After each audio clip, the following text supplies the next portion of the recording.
Hi, I'm Mark Sirens. This is Lloyd, that is Andrew, and that is Steven. Together we just got played. We're at the Cloak and Blaster. We just finished playing the Siblings Trouble. Patrick and Brian both have come down to the horrible kids of Mono together. So they're not going to be able to join us tonight. But join us for the Siblings Trouble. Are you ready? Keep rolling, rolling, rolling, rolling, rolling. Keep rolling, rolling, rolling, rolling. Keep rolling, rolling, rolling, rolling. Now I know y'all be loving this game right here. People in the house. Andrew, please tell us all about, specifically looking at the camera, and tell us all about the Siblings Trouble. In Siblings Trouble, you'll play as a character. So each adventure, there's a boy and girl version of the character. So you can pick, they're both the same, but there is a lot of diversity, which is cool. Each character has their own special abilities, so there's 4 special abilities. And basically, you're going on an adventure. So there's a bunch of different cards that are in the adventure. So each different card type, there are like treasures and special treasures. There's a big secret. Once this is revealed, the main boss at the end is revealed. And there are 4 locations, so each location is a little bit different. So in the starting adventure, you have one location that has a little bit easier boss, and then as you progress in the game and you play a few more times, you can add some more bosses. And so you're basically defeating adventures, and you have to tell a story around the card that you picked. So as you go through the adventure, each player says what's going on in the adventure, and there's times when you have to spiral several cards in a row and explain how these cards interact and how you created this crazy scenario where there are bats everywhere and you have to get them in a slimy cave and all kinds of crazy things. You can have comic books that you find that you have to use in your adventure. Then there's going to be cards that allow you to roll either special search die or treasure die that help you facilitate getting additional treasure items in the game and that sort of thing. And basically you're just going through this adventure trying to defeat the boss at the end, and if you're not good enough, like Mark, you'll end up getting defeated and you have to go back home and you have to tell your parents why you're there or try to escape again to go back on the adventure. All right, Lloyd, what do you think you like most about Sibling Troubles? Or Siblings Trouble? Siblings Trouble, yes. So this is kind of the staple of what I do on this show, which is variable player powers. Each character is different. They all have different special abilities, but that also trickles down into their dice. Each die is slightly different with different die roll numbers. So one person rolls high and low, other people roll mid-range, so people are better at doing different things. I think that's kind of nifty. It's not just the power on the card, your die is also different than everybody else's. Something I didn't mention with that is that you can have your siblings help you in an adventure. So if you fail to defeat a boss, you can bring one of your siblings along to save you at the last minute. And Mark is very good at that, but bad at not going back home trying. Andrew, what did you like about the Siblings Trouble? I'm a writer. I love storytelling. The whole focal point of my company has always been storytelling, so I love games like this. So my main thing is I like storytelling games, and this facilitates storytelling. So. Stephen Ekman, what did you like about being our little sister? It was great. The thing that I really like about the game is that it was just fun. Because this is the kind of game that if you're in game night and you've got your friends over and you're having a beer and you guys have already played a few things and had a good time, this is the kind of game that you can break out and it will just enhance the fun of the evening. Because I think when we were playing this, we had a lot of laughs. Oh yeah, but who was your favorite sibling? Mostly at my expense, let's be honest. Yeah, because you are the least favorite sibling, but who's everyone's favorite sibling?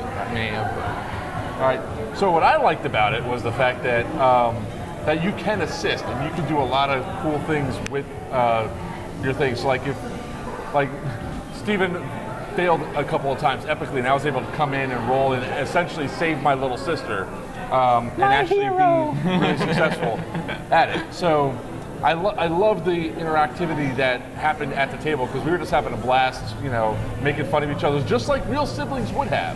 So that's what I like about it. With that being said, Lloyd, what did you like the least about? I wouldn't say I definitely liked this the least, but I feel like pointing it out. It is a storytelling game, so like he said, once you're into the night and you have kind of loosened up, the stories are going to flow a little easier. Games like this can tend to make people kind of stall and not. They feel that kind of all eyes are on them and they don't know what to say, so they get choked up with what to say. It's not bad. That's the point of the game, but that could happen in a party with shyer gamers that just want to roll dice. Well, one cool thing is in the rule book there is a little thing that tells you how to tell a better story if you're shy.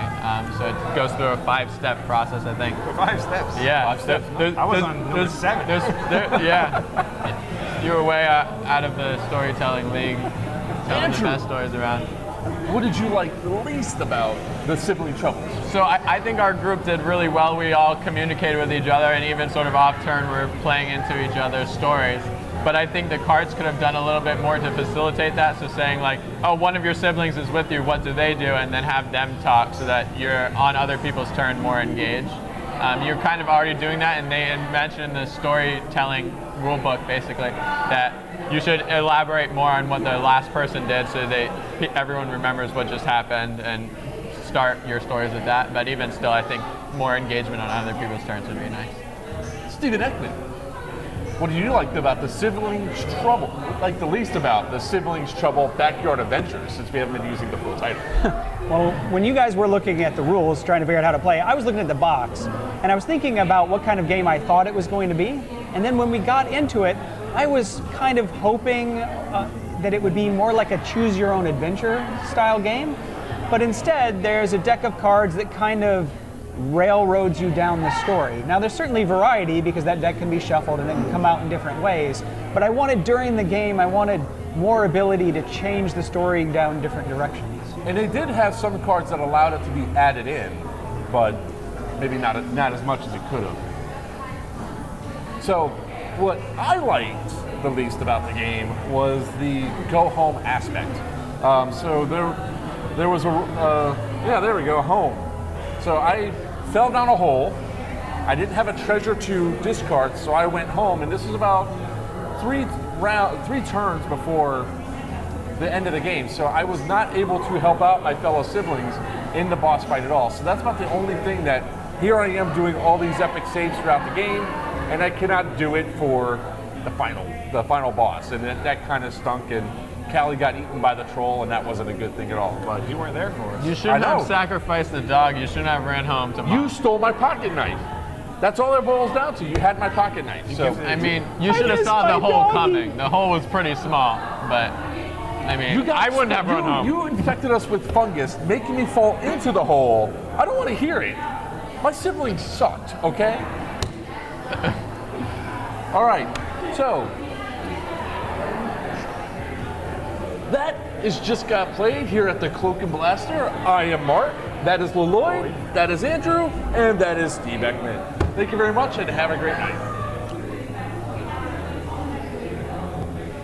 How was that? Yes. Best review, yeah.